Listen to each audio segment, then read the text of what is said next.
shelter Sita.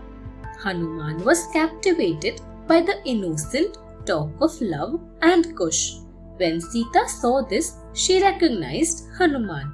She then revealed the identity of Hanuman to Love and Kush and told that the horse belonged to their father Rama. Sita narrated all the events to sage Valmiki, who returned the horse to the army. The sage then taught the twins the Ramayana by heart and sent them to Ayodhya. They strolled through the streets of Ayodhya singing the Ramayana.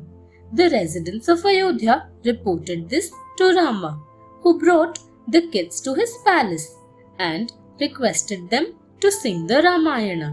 He was pleased to hear them. Just then, sage Valmiki entered the palace with Sita and revealed the twins' identity.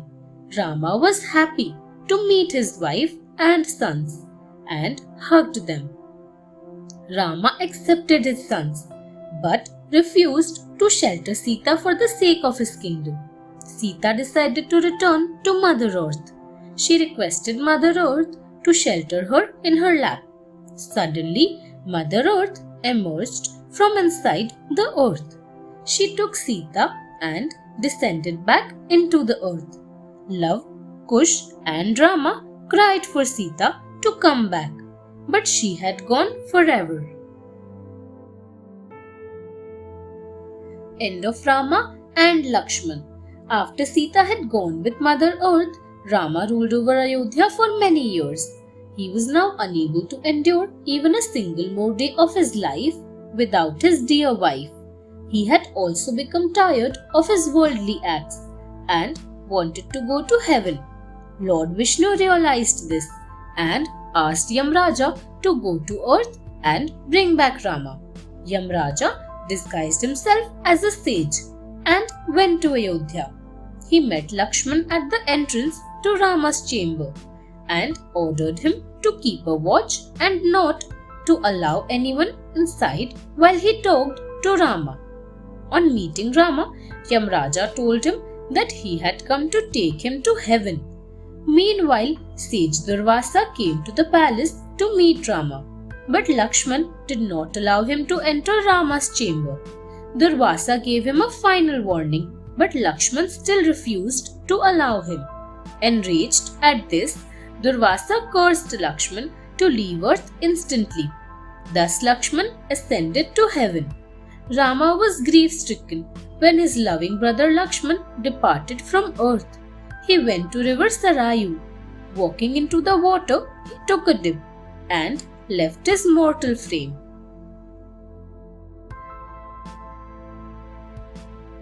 Dushyanta and Shakuntala. Shakuntala was a beautiful girl. She lived in the forest. One day, a king named Dushyanta came to the forest.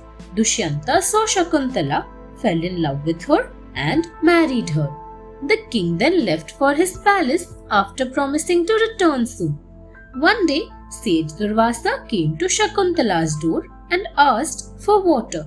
But Shakuntala paid no attention as she was thinking about Dushyanta.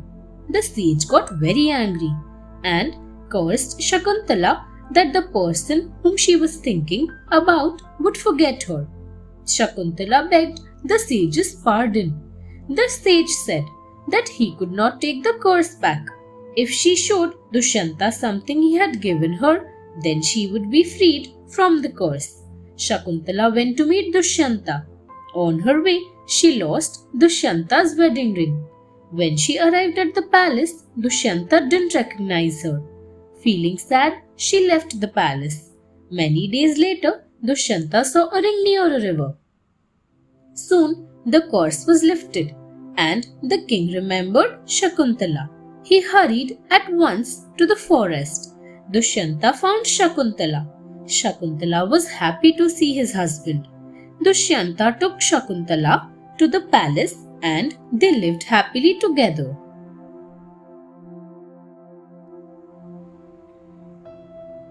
Bharata the Brave. Dushyanta, the great king of Hastinapur, had a great passion for hunting. One day he went to the forest for hunting. He was surprised to find a small boy in the forest. The boy was playing with a lion's cub. He fearlessly held open the mouth of the cub and said, "O king of the jungle, open your mouth wide so that I may count your teeth." Dushyanta was surprised by the child's bravery. He went to the boy and asked him about his name and his parents. The little boy replied that he was Bharata, the son of King Dushyanta and Shakuntala. The king was shocked to hear this. He suddenly remembered that he had once married a girl named Shakuntala and left her in the forest. Later, he had forgotten all about her because of Sage Durvasa's curse. He felt sorry for having forgotten Shakuntala. Later, Shakuntala came there, and Dushyanta realized that Bharata was his son. He hugged Bharata lovingly.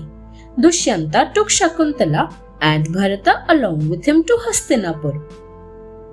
Later, Bharata grew into a great king. He is still remembered for his bravery.